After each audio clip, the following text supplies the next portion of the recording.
Marcos, mis amados hermanos, capítulo 9, Marcos capítulo 9, versículos del 42 al 48. Marcos capítulo 9, versículos del 42 al 48.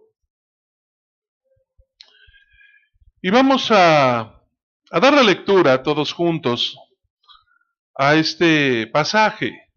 Marcos capítulo 9, versos 42 al 48.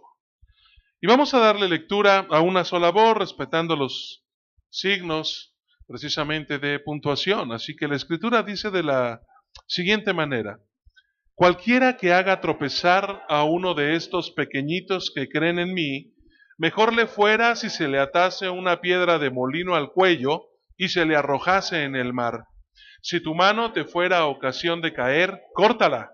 Mejor te es entrar en la vida manco que teniendo dos manos e ir al infierno, al fuego que no puede ser apagado, donde el gusano de ellos no muere y el fuego nunca se apaga. Y si tu pie te fue ocasión de caer, córtalo.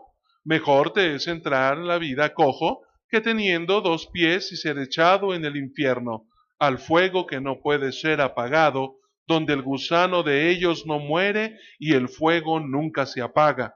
Y si tu ojo te fuere ocasión de caer, sácalo. Mejor te es entrar en el reino de Dios con un ojo que teniendo dos ojos ser echado al infierno, en donde el gusano de ellos no muere y el fuego nunca se apaga.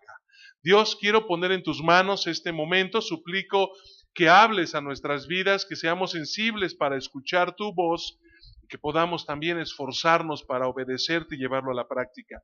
En el nombre de Jesús. Amén. En la predicación anterior, mis amados hermanos, nosotros consideramos que cualquier servicio que hagamos, que realicemos en el nombre de Cristo, por muy sencillo que éste parezca, el Señor nos enseñó que en realidad nosotros íbamos a obtener una gran recompensa, ¿no es cierto? Así si lo hiciéramos a un pequeñito, a un niño, a aquel que todo mundo ignora, vamos a tener una gran recompensa. Pero ahora el Señor continúa con su enseñanza, pero haciéndonos ver que del mismo modo que cualquiera que hiciera un servicio, por pequeño que fuere, sería grandemente recompensado, ahora de la misma manera, cualquier pecado que nosotros provoquemos o que nosotros cometamos, va a recibir también un gran castigo. Y sí, probablemente para muchos no es muy agradable escucharlo de esa forma. Pero yo quisiera que pudiéramos pensar en estos versículos que la Biblia nos enseña. ¿Qué es lo que Jesús piensa de la desobediencia? ¿Qué es lo que Jesús tiene en mente cuando cualquiera de los que ya conocemos del Señor somos tropiezo para aquellos que van empezando, para aquellos que son pequeños en su fe? Y mire, he titulado a este mensaje Evita las piedras, porque definitivamente yo creo que lo primero que el Señor nos está invitando a hacer, nos está demandando a hacer, es evitar ser una piedra de tropiezo. Él está demandando que evitemos ser una piedra de tropiezo.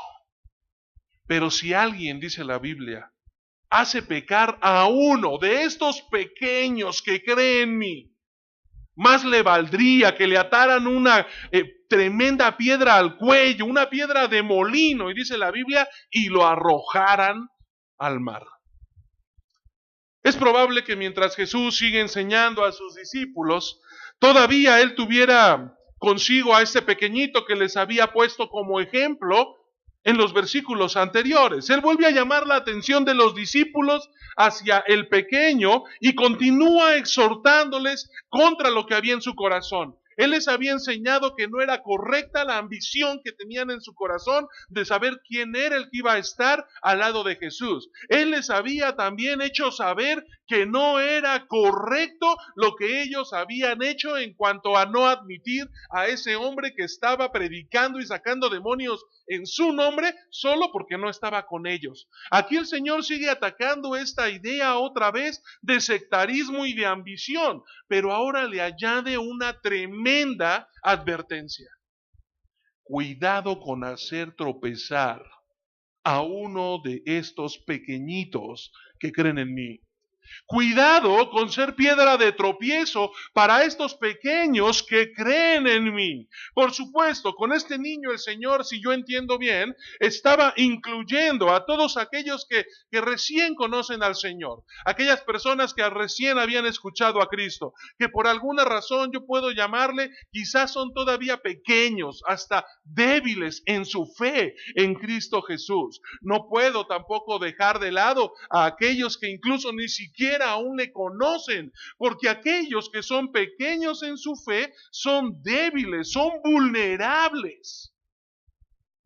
Un cristiano maduro, un cristiano fuerte, un cristiano que ya tiene tiempo leyendo las Escrituras, tiempo meditando en la palabra de Dios, simplemente, mi amado hermano, en esto no va a caer. Si escucha la palabra y la actitud de un hermano que supuestamente es ya más maduro que los demás, decir una grosería, actuar de una mala forma, tener una mala actitud, un cristiano maduro de repente lo puede pasar por alto y simplemente decir, quizá tuvo una mala tarde, quizá tuvo un mal día, no tengo por qué hacer de esto un mayor problema, y simplemente su fe, ni su corazón, ni su espíritu es dañado, continúa con su vida, pero no así con los más pequeños.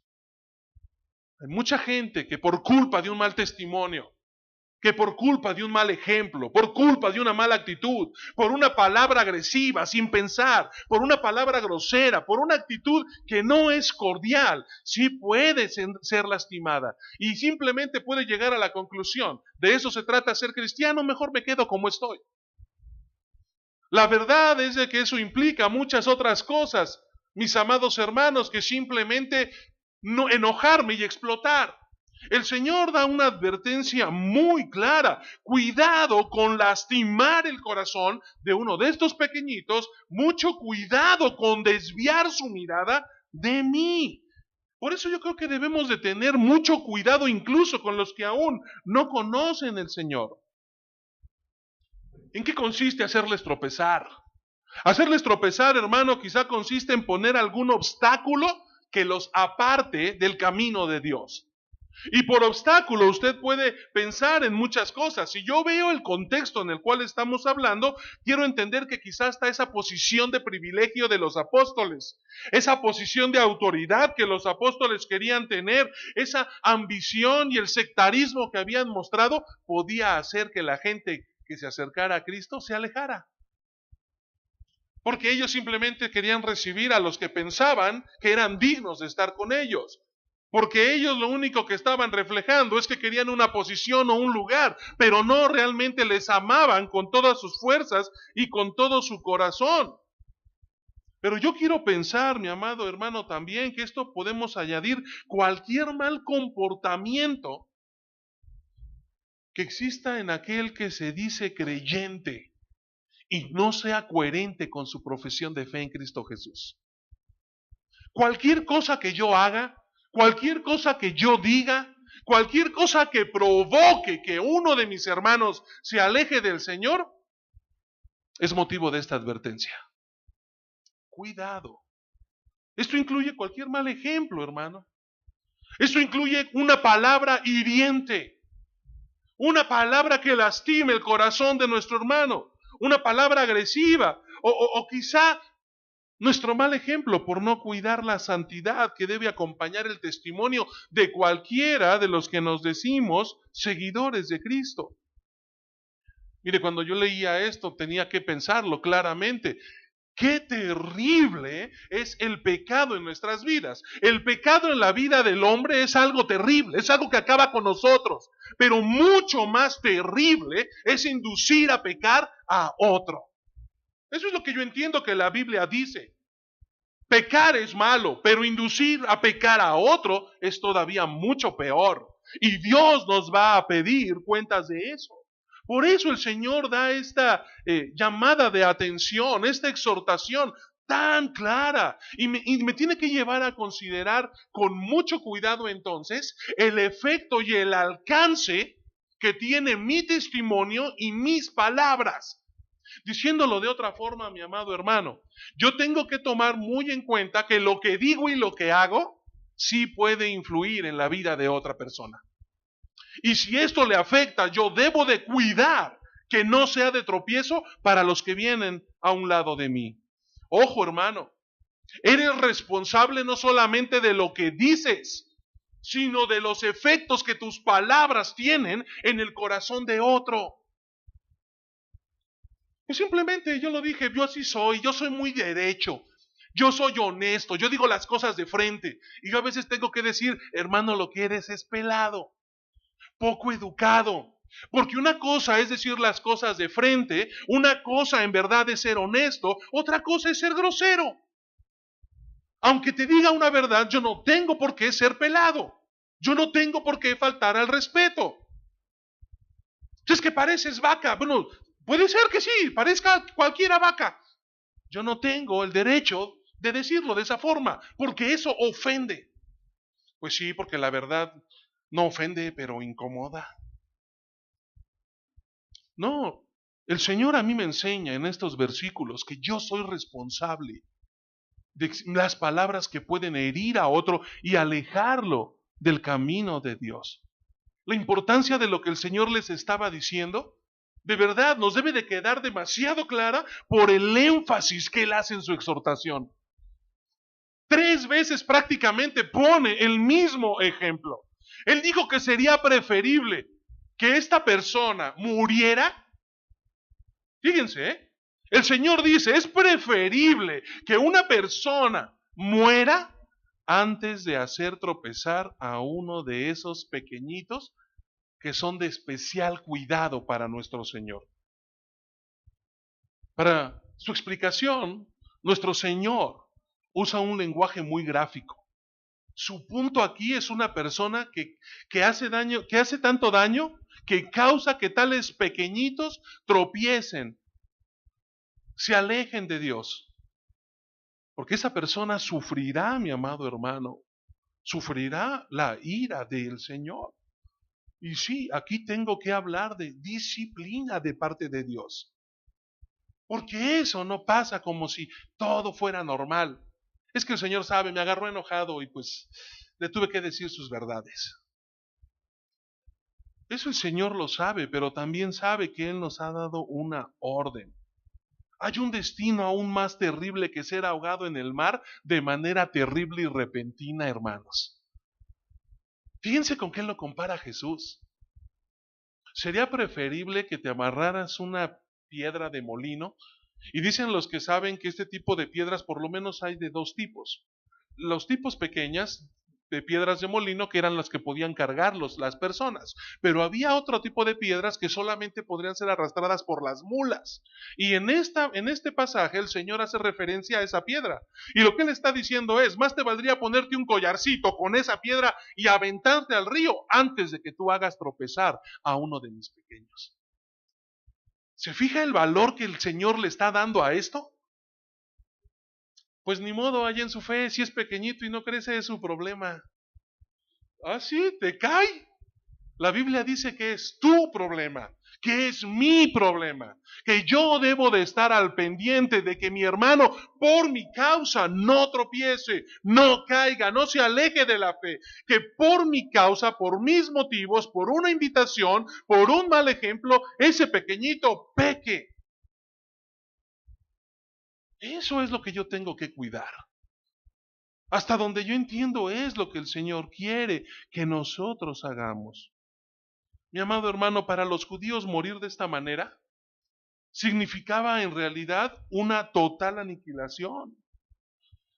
Era lo peor en las muertes, porque ni siquiera, imagínense ustedes, aventar a una persona con una piedra de molino amarrada al cuello, ni siquiera le proveía al muerto un entierro digno. No había cosa peor para un judío que lo que Jesús les estaba pidiendo, pero Jesús les está diciendo que esta muerte sería aún mejor comparada con el castigo que van a recibir aquellos que sirvan de tropiezo para otros pequeños. ¿Será que no le importaba mucho al Señor que entendieran esto sus discípulos?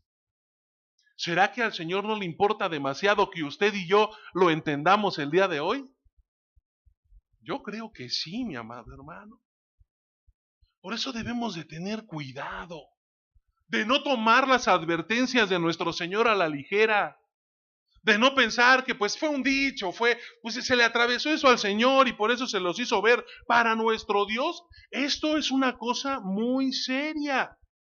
Para nuestro Padre es muy serio que si con mi mal ejemplo o mi mala actitud, por ser grosero, por ser pesado, por ser aún ligero en mi compromiso con Dios, alguno de mis hermanos cae o es lastimado en su fe. Hermano, evita ser una piedra de tropiezo. Fuimos llamados a ser de bendición. Fuimos llamados a ser de edificación, no de tropiezo. El que tiene oídos para oír, oiga. No solamente fuimos llamados a no ser piedra de tropiezo, debemos evitar cualquier piedra de tropiezo. Evita cualquier piedra de tropiezo. Si tu mano, si tu pie, si tu ojo te hace pecar, dice el Señor, córtatelo. Córtatelo. Porque más te vale entrar manco, entrar cojo, entrar ciego o tuerto en la vida que ser arrojado al infierno. El Señor continúa con su exhortación. Y mire, a mí me llama fuertemente la atención. Porque si lo primero era importante, el no hacer caer a uno de estos pequeñitos, a eso importante Él le dedicó un versículo. Pero a esto el Señor le dedicó 3 versículos. Y a esto el Señor le puso no un ejemplo, ni 2.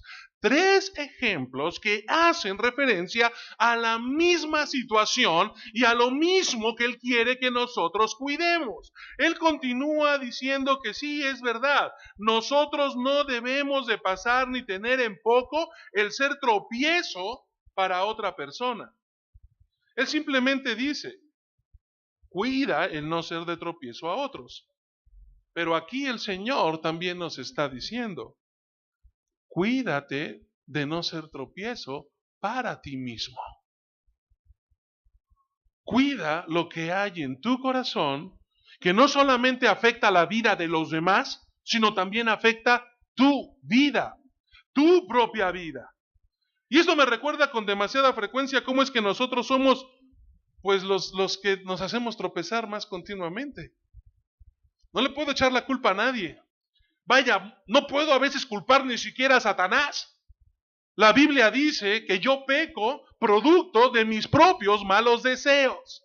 O sea que ni al diablo le puedo echar la culpa. Sí, es que pastor, Satanás está en ataque. Y yo digo, sí, te ataca porque sabe que andas débil, que vas a caer. Pero donde tú te agarres del Señor, si tampoco es tarugo, Él sabe que no tiene poder para hacerte caer. Él te hace tentar, Él te llega a la tentación, pero Él no puede obligarte a desobedecer a Dios. Eso ya es decisión tuya, es decisión mía. En esta segunda porción de este pasaje que leímos, el Señor ya no hace énfasis en no ser de tropiezo a otros. Está diciendo, cuida el que no te pongas el pie tú mismo. Y algunos dirán, bueno, ¿y eso cómo se puede hacer? Estos dichos de Jesús no deben de tomarse de manera literal, hermanos. Yo ayer discutía con algunos chicos del seminario y me decían, ¿y entonces qué? ¿Me saco el ojo, me corto la mano? Y yo decía, no seas burro, eso no existe. En la hermenéutica hay algo que se llama hipérbole, y la hipérbole es precisamente un lenguaje que Jesucristo utilizaba para dar un mayor énfasis, para demostrar el valor que tenía. Aquí no está hablando de que entonces, imagínese usted, aquí llegaríamos quizá un montón de tuertos o de cojos o de mancos. Si la Biblia dice que pecamos hasta con el pensamiento, ¿alguien se animaría a cortarse la cabeza? Eso no funciona así, no es lo que el Señor nos está exhortando a hacer. Pero sin duda, sí, el Señor está diciéndonos de una manera muy práctica que nosotros no debemos en verdad de tener limitante ni tener pretexto para desobedecer a Dios. Yo entiendo que en la Biblia se nos enseña claramente, y Jesús lo enseñó, que el pecado no se encuentra en realidad en ninguno de los miembros del cuerpo físico. En realidad, el pecado, mi amado hermano, se encuentra en nuestra alma, en nuestro corazón. Es nuestra mente la que nos lleva a pecar. Por eso es que el Señor aquí no está diciendo, córtate la mano, córtate el pie. Lo que está diciendo es, ten cuidado con las tentaciones. Ten cuidado con tus deseos. Ten cuidado lo que hay en tu corazón. Esas actitudes, hermanos, esos hábitos que se pueden interponer entre nuestra relación con Dios, entre Dios y nosotros. Si yo entiendo bien, puedo pensar que la mano podría simbolizar de alguna manera lo que nosotros hacemos, porque es con las manos que nosotros hacemos la mayoría de las cosas, ¿no es cierto? Y aquí entonces esto me tiene que decir, yo tengo que cuidar lo que hago. El pie probablemente pueda representar nuestro caminar por el mundo, y el ojo sería una figura quizá de los malos deseos que surgen en nuestro corazón. De tal forma que entonces yo debo de poner mucha atención en lo que veo, porque por la vista entra la tentación. Claro que importa lo que andas viendo, mi amado hermano. Porque en mucho de eso simplemente el pecado va a entrar por la vista. Va a entrar por la vista. Aún en el amor decimos nosotros, amor a primera vista, sí, pero ese amor surge porque lo que veo me gustó. ¿Cómo fue que David llegó a pecar y mandó traer a Betsabé? Porque la vio. Y lo que vio le gustó. Aunque era prohibido, le valió porque le gustó. Y si David hubiera salido el holgazán a la hora que salió, por ahí de las 3 de la tarde, y la hubiera visto y se hubiera ido, no hubiera pasado nada.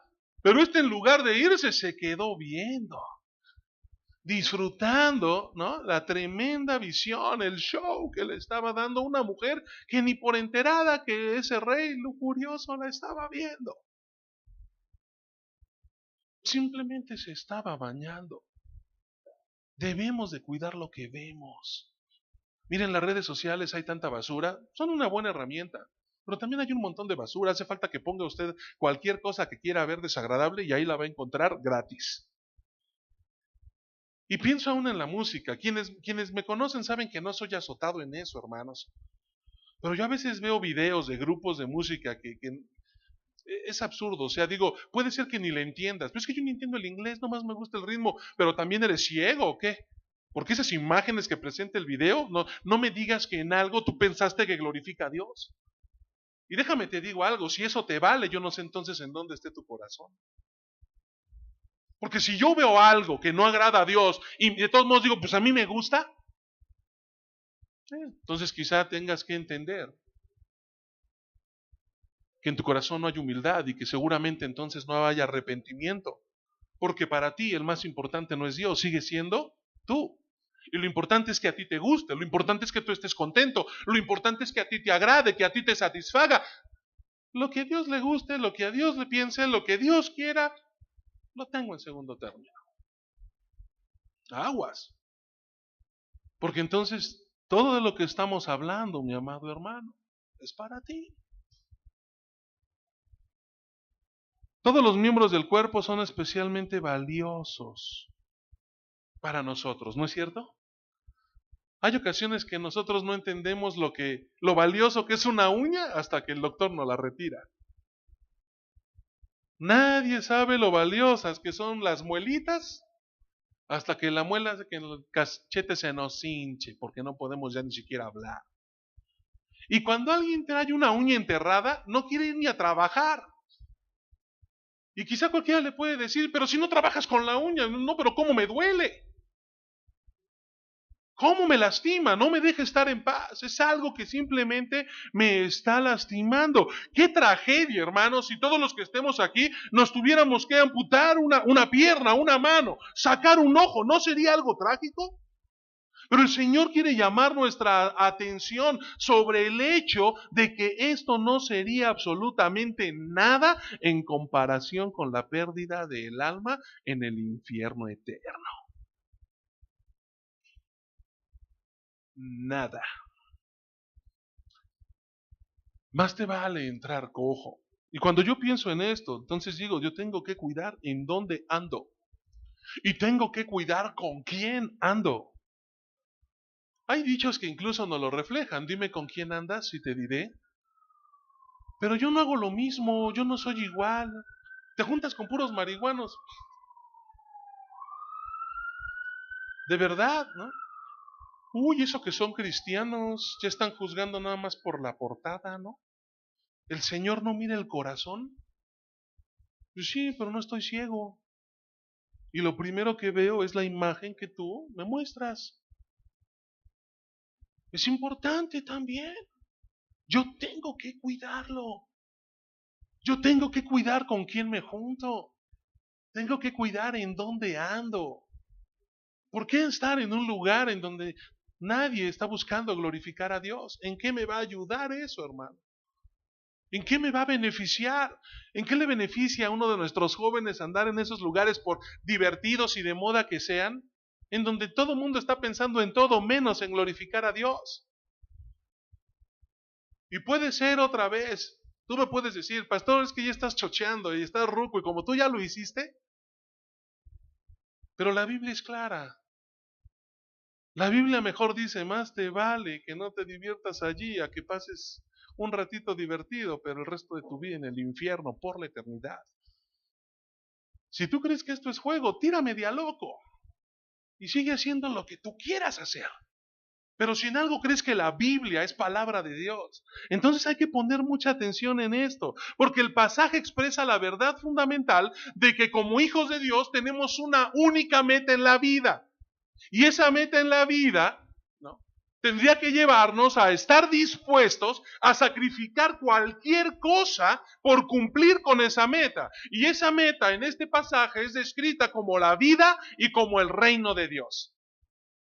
Quiere decir que si mi meta es vivir esa vida eterna con el Señor, si mi meta es ser parte de ese reino de Dios, entonces yo tengo que estar dispuesto a obedecer y a cumplir todo lo que Dios demanda de mí. ¿Sí o no? Frente a ese destino eterno, todas las cosas de la vida presente tendrían que tener un valor menor, ¿no es cierto? Y eso se oye muy bien en teoría, lo que cuesta trabajo es llevarlo a la práctica. Es poderlo vivir. Tal vez el Señor estaba ilustrando, insisto, este principio por medio de una antología incluso hasta dramática, que en ocasiones tiene lugar en la medicina. Y yo me ponía a pensar, un caso en el que sea necesario amputar una mano porque ya un dedo ha sido contaminado con gangrena. Y si no se amputa esa mano, ¿cuál es el riesgo que se corre? Que al rato no solamente se corte la mano, sino que se corte el brazo completo, o peor aún, contamine el cuerpo de tal modo que esa infección lleve a la muerte a la persona. ¿Amputar un miembro es malo? Sí, pero es peor que ese miembro completo se muera. Y yo creo que aquí el Señor precisamente está hablando de eso. Si una persona, un paciente con gangrena quiere salvar su vida, probablemente tenga que amputarse un pie, tenga que amputarse una mano. De la misma manera en el ámbito espiritual, hermano. Hay tendencias y actitudes que representan un grave peligro para nuestra vida. Y déjeme ponerlo así, tan drástico. Hay cosas que usted y yo tenemos que cortar, que amputar de nuestras vidas para no seguir pecando en contra de nuestro Señor. Él dice que hay que actuar sin vacilación, rechazar de inmediato y totalmente cualquier cosa que me dañe espiritualmente, cualquier cosa que me aleje del Señor, consentir cualquier pecado en la vida, déjeme ponerlo así de claro, siempre tiene consecuencias. No hay pecado chiquito ni pecado grandote, no hay pecado fatal o mortal ni pecado benigno. El pecado es pecado y la Biblia dice que la paga del pecado es muerte. Todo pecado, chiquito o grandote, te afecte a ti o afecte a más, tiene siempre consecuencias y consecuencias negativas. A veces el discípulo de Cristo tiene que hacer amputaciones. Tiene que cortar cosas de su vida que lo alejan del Señor. Y pienso en malas costumbres, hermanos. Pienso en malos hábitos. Pero déjenme ir más a lo íntimo en nuestro corazón. Tiene que ver también con nuestros resentimientos, con nuestros enojos, con ambiciones que nos impulsan a actuar sin ética, Porque lo que quiero es tener dinero, es poseer más y hago lo que sea necesario con el fin de obtenerlo. Tenemos que cortar esos malos deseos de nuestro corazón, dejar algún mal hábito, dejar de lado, rechazar, renunciar a alguna amistad que nos aleje de cumplir con la voluntad de Dios.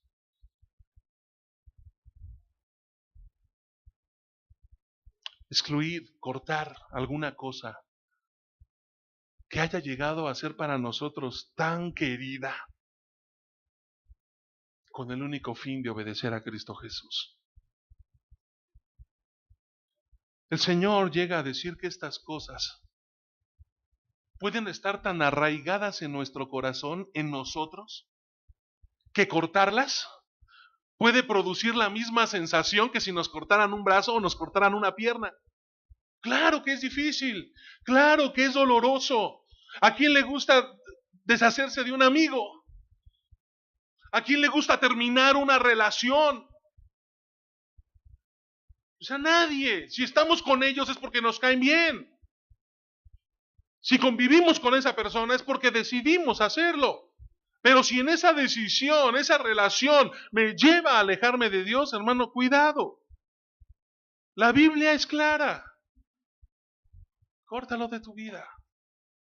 Aléjate de él. Porque te está separando de cumplir tu meta, para lo que fuiste creado. El llamamiento que Jesús hace a sus seguidores es radical, hermanos. Es radical. Y a veces yo lo tengo que reconocer así. Con mi amigo Abner yo lo he hecho muchas veces. Yo reconozco que con él quizá es de las pocas personas que me habla como amigo, pero para mí tiene demasiada autoridad. Y lo quiero tanto porque él no se tienta ni se cuida de decirme las cosas como son. Y él algunas veces me ha tenido que decir, amigo, creo que eres demasiado relajado en cuanto a tu compromiso con Dios, ¿eh? Dios no demanda eso porque no te pide cosas a medias. Es completo o nada. Porque a los tibios los vomitaré de mi boca. Eso es lo que dice el Señor. Yo no sé qué es lo que provoca eso en su corazón, pero en el mío causa dolor, hermano. Cansa vergüenza. Porque reconozco que hay muchas áreas en mi vida en donde yo no he tomado la decisión de amputarlas. Porque me gustan, porque me agradan, porque ya las tengo demasiado arraigadas, porque son parte de mí. Pero he entendido que el Señor no me está pidiendo que si quiero lo haga. Simplemente me está dando una orden. Hazlo. Hazlo.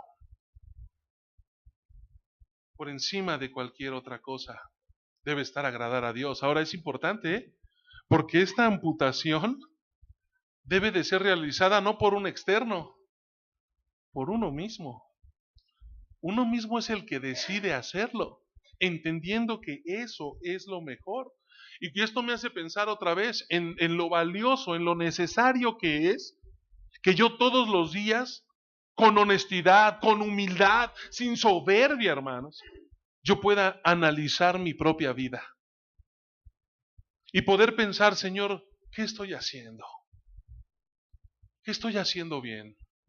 ¿Qué estoy haciendo mal, Padre? ¿En qué te he fallado? ¿Cómo ando delante de ti? Debemos analizar diariamente nuestra vida, condenar el pecado, hermano, que hay en nuestro propio ser, si es que queremos ser discípulos útiles en las manos de nuestro Señor. Debemos huir de la tentación, debemos evitar cualquier piedra de tropiezo. Debemos evitar ser piedra de tropiezo. Debemos evitar cualquier piedra de tropiezo. Y yo entiendo también que debemos evitar sufrir un castigo eterno, donde su gusano no muere y el fuego no se apaga. Cuando yo leía esto, Y otra vez, lo repite por lo menos 3 veces el Señor en estos versículos. Yo entiendo que Él me quiere dejar muy claro que el infierno existe. Quizá muchos, e incluso teólogos, esto les da comezón, porque hay muchos teólogos que dicen que el infierno no existe. Hay gente que se dedica a estudiar la Escritura y dicen que el infierno no existe. Pero yo me pregunto, si no existe, ¿para qué lo menciona el Señor? Porque estas no son palabras mías, ni es filosofía mía. Esto es algo que el mismo Señor dijo. El Señor quiere dejar claro la realidad, el horror y la eternidad del castigo que van a sufrir aquellas personas que elijan llevar su vida de acuerdo a sus propios placeres en lugar de convertirse en discípulos de Cristo. Cada una de las 3 referencias al infierno deben de ser consideradas como una solemne invitación de Cristo a reflexionar acerca de cómo estamos viviendo. ¿Qué es lo que estoy haciendo, Señor? Las descripciones que Jesús hace del castigo eterno nos deben de servir, hermanos, para hacernos una idea de lo terrible que va a ser llegar a ese estado, en donde el gusano no muere y el fuego no se apaga. Y estas referencias al infierno, yo insisto, pueden ser difíciles para muchos cristianos de hoy, porque a muchos les incomoda hablar del infierno. Yo he escuchado mucha gente que dice, el infierno es aquí, el infierno es ahora. ¿Qué no ves las guerras? ¿Qué no ves el hambre? ¿Qué no ves las enfermedades? Y digo, sí, imagínate que esta es la tierra. Ahora, no creo que quieras conocer el infierno, porque el Señor sí hace referencia a ese infierno. Y perdón, brother, pero aquí importa un cacahuate si tú y yo creemos en el infierno. El infierno existe. Así de simple, porque la Biblia no lo enseña. No debemos entonces, si yo entiendo bien, ignorar las palabras de Jesús. Yo no puedo agarrar una goma y borrar esto porque a mí no me gusta esa onda del infierno, entonces yo la borro y en mi Biblia ya no dice, no. Estas palabras deben de llamar nuestra atención a nuestro estilo de vida. Nos invitan, nos exhortan a vivir en santidad, a tomar en cuenta la justicia de Dios, que son tan reales, hermanos, como el amor y la gracia de nuestro Señor Jesucristo. Su santidad y su justicia son tan reales como su amor y su gracia. La palabra que es traducida en este pasaje como infierno y sus tormentos, es muy curioso que es la única vez que es mencionado en este Evangelio de Marcos. Y esta palabra es la traducción que se deriva del Valle de Hinnom. Y ese Valle de Hinnom era un barranco que se encontraba en las afueras de Jerusalén, en donde yo platicaba hace un momento con mis hermanos en la escuela dominical. El rey Acaz, un rey malvado, que se había alejado de Dios y le había dado su espalda, ofrecía sacrificio de niños. Este infeliz incluso ofreció a algunos de sus hijos vivos a dioses falsos. Los echaban al fuego y así los ofrecían en holocausto para adorar a dioses paganos. Ezequías termina con eso. Él pone fin a tales prácticas y declaró ese valle impuro y lo utilizó como un gran basurero, en donde la basura que llegaba era consumida por un fuego pequeño que todo el tiempo estaba prendido. De ahí entonces que este valle llegó a simbolizar una figura del fuego eterno, un prototipo del castigo eterno de Dios para todo aquel que rechace vivir en santidad. El Señor lo describe como un lugar de tormento, un lugar de dolor. Por eso dice ahí, habla de fuego y habla del gusano. Y yo quizá puedo pensar, bueno, ¿de qué se trata esto? Yo no sé cuántos hayan estado cerca de una caldera, cuántos hayan estado cerca de un horno, pero no es una sensación agradable, hermanos. Y uno comienza, ¿no?, a sudar y te empiezas a deshidratar. Y de repente ya hasta cuesta trabajo respirar, ¿no? Porque las fosas nasales, las vías respiratorias se resecan.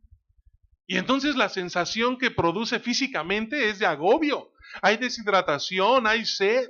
Yo no sé cuántos hayan experimentado de verdad algún día tener sed. Una onda de necesito agua, ¿no?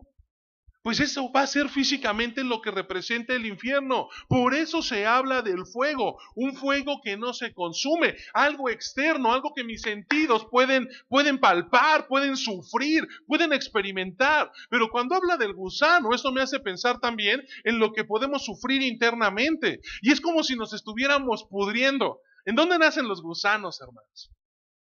En la basura. Y si ese lugar es en donde no dejan de crecer gusanos porque nunca mueren. Me hace pensar en una carne echada a perder en donde siguen los gusanos y habla otra vez de lo que hay en el interior, en este caso de la persona. El tormento, mi amado hermano, es tanto externo como interno. El dolor, el sufrimiento no tiene de verdad límite, no cabe en nuestra imaginación. Oiga, si yo entiendo bien, Jesús quiere que tomemos muy en serio estas advertencias. Ahora déjeme hacerle una pregunta, porque aquí esto yo creo que es sumamente importante. ¿A quién le está diciendo el Señor estas palabras? Porque quizá usted pueda llegar a pensar, a inconversos, a inconversos. Si usted me ha seguido desde el capítulo 8 de Marcos, el Señor está hablando ahora solamente con sus discípulos. Ay, entonces también los cristianos, los que ya somos salvos, ¿nos podemos ir al infierno? Eso va en contra de la doctrina bautista. La salvación no se pierde. Yo he sido comprado por la sangre de Cristo y en la Biblia existen un montón de versículos que yo puedo enseñarte en donde te demuestro que la salvación no se pierde. ¿Y sabe qué? Sí es cierto, yo creo que la salvación no se pierde, pero no puedo negar, ni puedo cerrar mis oídos, ni tapar mis ojos para darme cuenta de que la Biblia también dice que si no nos cuidamos ni hacemos lo que Dios quiere, vamos a rendirle cuentas a Dios y va a haber un castigo. Y no se enoje conmigo, reclámele a Dios. Son palabras de Jesús. Y aquí es entonces en donde yo entiendo que el Señor en su infinita sabiduría, mi amado hermano, permite que haya estas tensiones en la palabra. Porque mire, habemos unos que somos tan abusados, por no decirnos agandallas y aprovechados, comodinos, que como la salvación no se pierde, como mi nombre ya está en la lista, como yo ya estoy dentro del estadio, pues entonces vivo como se me da la gana. Al cabo Diosito es tan bueno y misericordioso que aunque yo peque voy y le digo perdóname y Él me perdona. Como si Dios fuera tonto, como si no conociera nuestro corazón, como si no supiera quién se quiere burlar de Él. Quien de repente ya está haciendo cosas, preparando el pecado y además ya planeó hasta cuándo Dios lo va a perdonar. Eso no es arrepentimiento. Y para perdón de pecados necesitamos arrepentirnos. ¿Sí o no? ¿Qué es lo que dice primera de Juan 1:9? Si confesamos nuestros pecados, Él es fiel y justo para perdonar nuestros pecados y limpiarnos de toda maldad. Pero el requisito es confesar. Y para confesar tengo que arrepentirme. Si yo no lo hago, entonces no hay perdón, hermano. Esas palabras son para creyentes. Estas palabras son para los discípulos. Esas palabras son para mí. Y yo no puedo evitar pensar en aquellas palabras que también el Señor dijo: aléjate de mí que yo ni te conozco. Pero en tu nombre hicimos milagros, echamos fuera demonios, yo no te conozco. ¿Y cuántos podremos estar viviendo así? No importa cuánto sepas de Dios, hermano. No importa cuántos versículos te hayas memorizado, si tú no te arrepientes, si no has tenido un encuentro personal con Cristo y no has nacido de nuevo y tu vida no es santificada para vivir agradando a Dios, cuidado porque probablemente nunca hayamos tenido en realidad ese encuentro personal con Cristo Jesús. Aunque te hayan traído a la iglesia desde chiquito, aunque hayas pasado por cuna, parvulitos, maternal, principiantes, rayito de sol y lo que se te ocurra, eso no te garantiza absolutamente nada. Jesús no quiere que lo tomemos a la ligera, quiere que lo tomemos muy en serio, que tomemos muy en serio las consecuencias del pecado. No es algo, hermanos, con lo que podamos jugar o darle poca importancia. Para Jesús el infierno es un lugar real y espantoso en donde ningún sufrimiento aquí en la tierra puede ser comparable con lo que le espera a los que van a caer en ese lugar de tormento. Tomemos en serio las palabras de nuestro Señor, hermanos, y cuidemos lo que hacemos, cuidemos lo que vemos, cuidemos cómo hablamos, cuidemos cómo nos comportamos. Evita las piedras, evita ser piedra de tropiezo, evita cualquier cosa que te desvíe de la voluntad de Dios, evita sufrir las consecuencias del pecado. Bendito Dios, en esta tarde yo quiero acercarme a ti, Padre. Quiero acercarme a ti con un corazón humilde, un corazón avergonzado, porque reconozco, Señor, que en muchas cosas te he fallado, Padre. Y te quiero pedir perdón, porque yo sé que eso, Señor, limita el que yo pueda servirte y dejarme utilizar por ti como tú puedes hacerlo. Te quiero pedir perdón porque yo sé que eso te ofende, Dios, que lastima tu corazón y que muchas veces quizá yo mismo me he querido engañar, haciéndome creer que no pasa nada, que no es tan malo, que es permitido, cuando tu palabra claramente dice que eso a ti te deshonra, te lastima, que eso a mí me aleja de ti. Padre, conoces el corazón de todos los que estamos aquí. Si como iglesia, Señor, hemos hecho las cosas mal, si como iglesia, Padre, hemos descuidado lo que pensamos, lo que creemos, la forma en la que hablamos, si hemos descuidado a los más pequeñitos, si nuestro egoísmo nos hace pensar solamente en nosotros, si hemos sido groseros, si hemos tenido una mala actitud, si nuestro testimonio no ha sido el ideal, si no le hemos reflejado a la gente que nos rodea que tú eres nuestro Señor, Padre, perdónanos. Perdónanos y ayúdanos el día de hoy a hacer un compromiso para vivir en santidad, para evitar ser de tropiezo, para evitar cualquier cosa que nos aparte de ti. Ayúdanos, Señor. Ayúdanos a vivir en santidad. No solo para no enfrentar las consecuencias de nuestro pecado, sino para que todo lo que hagamos dé la gloria y honra a nuestro Señor Jesucristo. Ayúdanos, Señor, a vivir de esta forma. Queremos agradarte. No permitas que lo tomemos a la ligera. No permitas que nuestro orgullo, nuestra soberbia, nos haga pensar que estamos bien, que es exagerado. Ayúdanos a humillarnos delante de ti, a pedirte perdón y a comprometernos a vivir de una manera distinta a partir de hoy. Gracias porque eres un Dios de oportunidades.